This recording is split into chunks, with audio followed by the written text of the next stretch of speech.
Good morning, good afternoon, and good evening, my friends.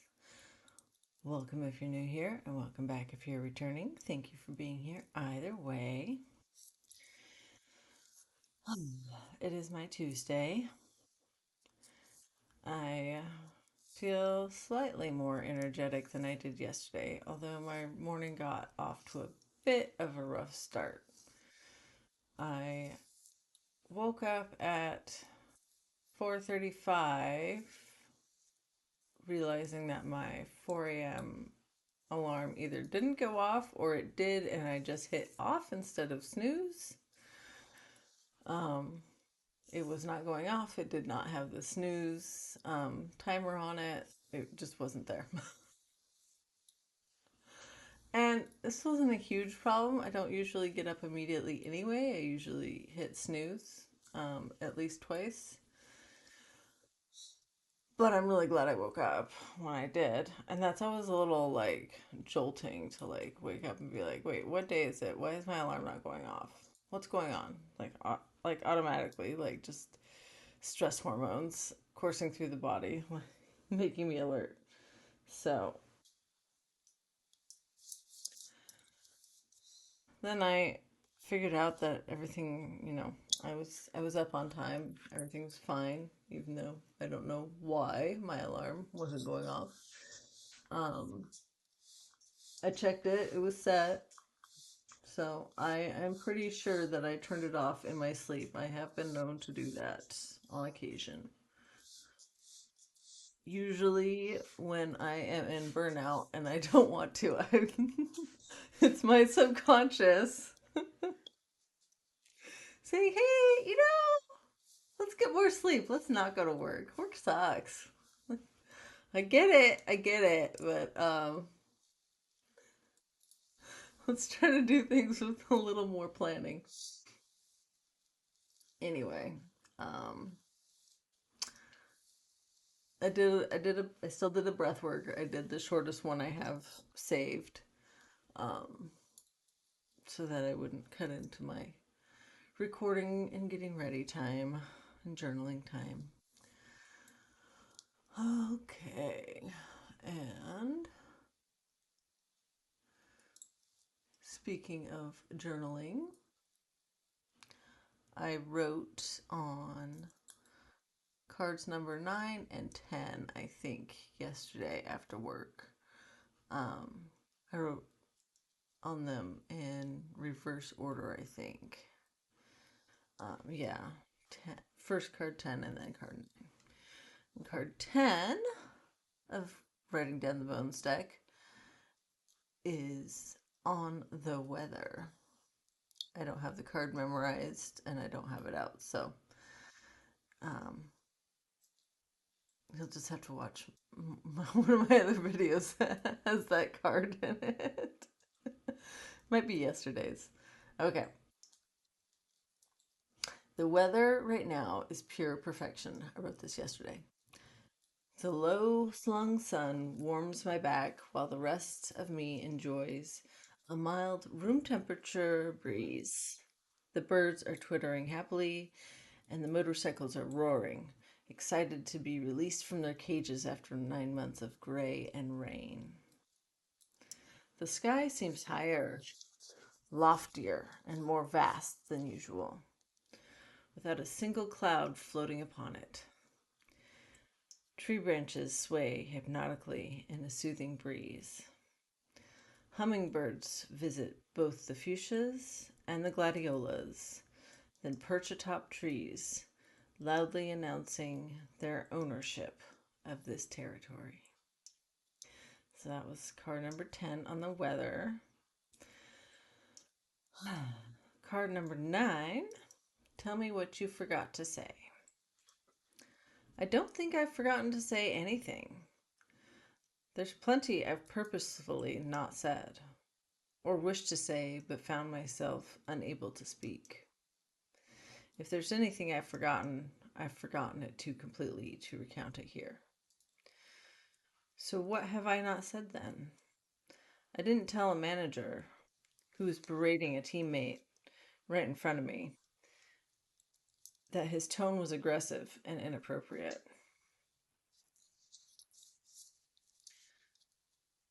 I didn't tell him that that type of public criticism is more likely to tank morale than prevent future mistakes. I didn't tell him that although he'd helped me get my job, I just lost most of my respect for him. I am aware that hurt people, and I do have empathy for him. And yet, he could choose differently. I heard someone say recently, treat everyone else as though they are just as aware as you are. Because they are. And if they're not, it's a choice. It may not be a conscious choice, but it is a choice nonetheless. And so it is that I know that this person chooses to use their words as weapons rather than offer healthy, constructive criticism. I hope I have the courage to speak next time, even if it changes our relationship, even if it costs me my job. I would like to be able to say, hey, that's not okay. So that was card number 9 from Natalie Goldberg's deck, What I Forgot to Say. And in my case, what I just didn't say.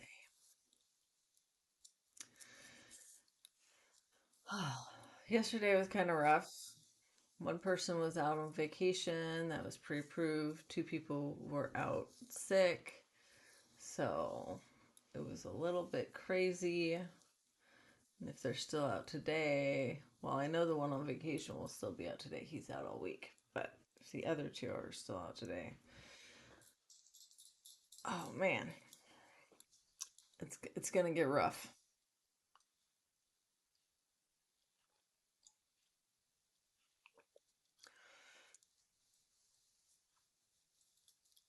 And I can't help but wonder if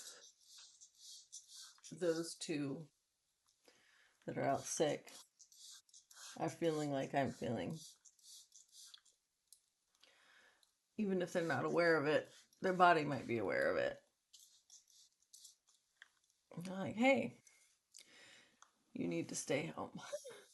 Don't go into that place.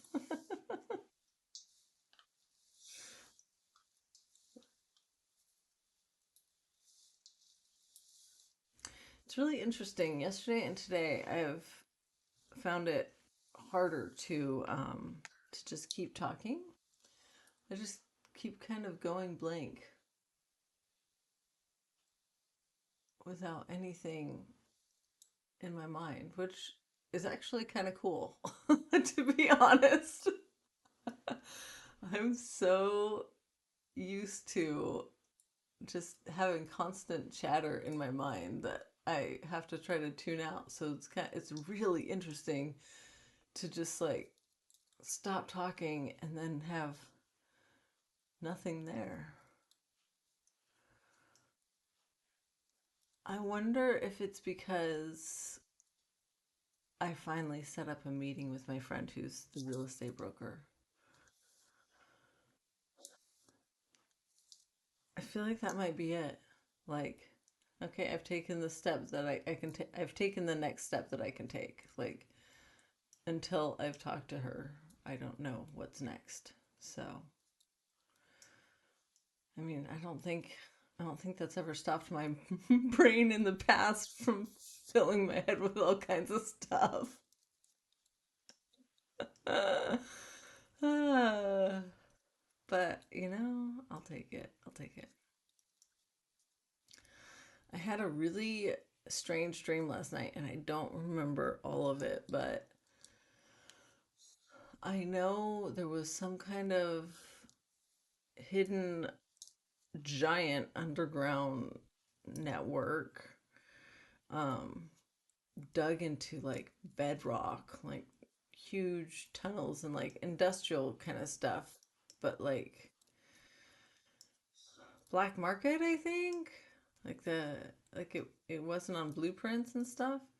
And then above ground, there was a giant construction crane that had this huge um, cutout of like a stylized sheaf of wheat that had like flowers and stuff also mixed into it, and it was contour cut.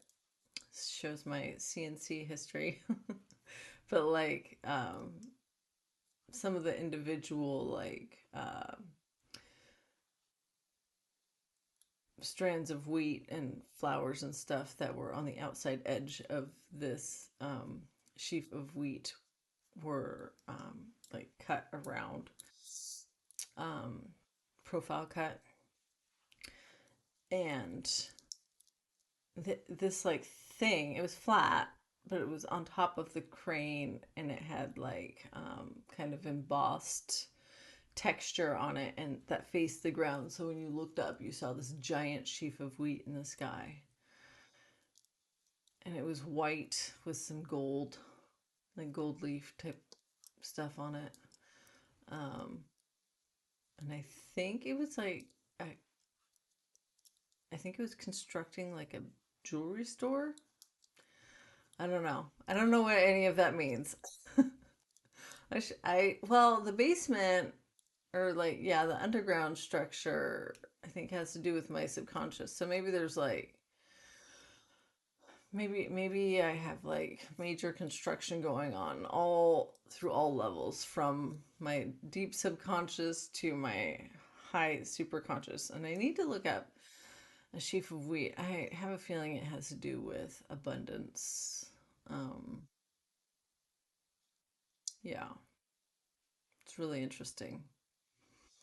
I've never had a sheaf of wheat like show up in a dream, like, and it was like so weird to have it be like not just a sheaf of wheat. It was like this man-made representation, an enormous man-made representation of a sheaf of wheat in the sky. Like, what? I don't know. So strange. Anyway, I think that's all I've got for you today. Oh, I almost forgot to pull a card, but I remembered. I think I'm getting a little more comfortable in front of the camera. I'm like making weird voices. I even sing occasionally, which I never do in public. It's getting interesting. It's getting interesting. I like it. I like it. This is kind of what I wanted to happen when I started this project. Um, get more comfortable using my voice in all kinds of ways. Okie dokie. We are on card number 11. You finally eked out space to write, notebook before you, but there's nothing you feel like writing about. Don't pop up or pull a different card. Sit there for 10 minutes, feeling your breath. Allow everything to be as it is. Just for now, I'm asking you to be. And on the back of the card. Now write what you can accept with no judgment, no criticism. The weird green roses someone gave you that look like small cabbages at the end of a dozen stems. Not weird anymore. They just are on your kitchen table. What else can you accept? The more we accept what's around us, the more we can accept what's in us and what comes out on the page. Let's face it, we are all a little odd, maybe demented. From another angle, delightful. From our 10 minutes of just sitting, we can put our arms around it all and write from a softer place. I love that one. And the roses reminded me of a dozen roses someone got me for my birthday. And they knew that I loved, what are they called? I want to say they're called like ocean spray roses or something. They're a very pale lavender. They're so pretty. Anyway, this person knew that I love them, and they ordered some for me. But what arrived were dyed bright blue and violet roses. I'll see if I can find a picture of them. I don't know if I still have a picture of them in my phone. I hope I do, but when I sent that person a picture, they were like, "Oh, are you fucking kidding me? That's not what I ordered." But I still loved the gesture. And I kept those roses on my kitchen counter until they dried out and wilted and died. Anyway, all right. So that's that. May you be happy, may you be healthy, may you be wealthy, may you feel at ease, and may you accept yourself exactly as you are right in this very moment. And that card is perfect to add on to that. Thank you so much for being here. I love you, and I will see you next time. Subscribe.